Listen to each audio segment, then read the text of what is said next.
পড়তে বসার কথা বারবার করে বলতে হয়, কিন্তু দেখো সাজার কথা কিন্তু একবারও বলতে হয় না। নিজে নিজে কি সুন্দর করে সেজে নিচ্ছে। তো এখানে ও আর আমি রেডি হয়ে গেছি আর বেরিয়ে পড়েছি বাড়ির উদ্দেশ্যে।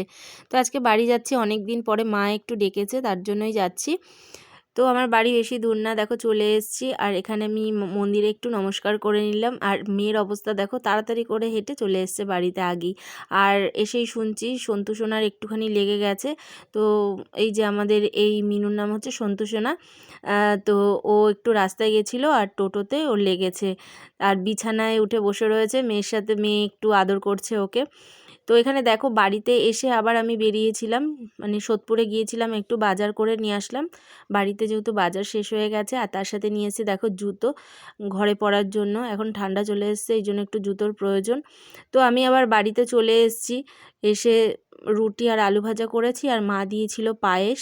তো এই আমরা খেয়েছিলাম।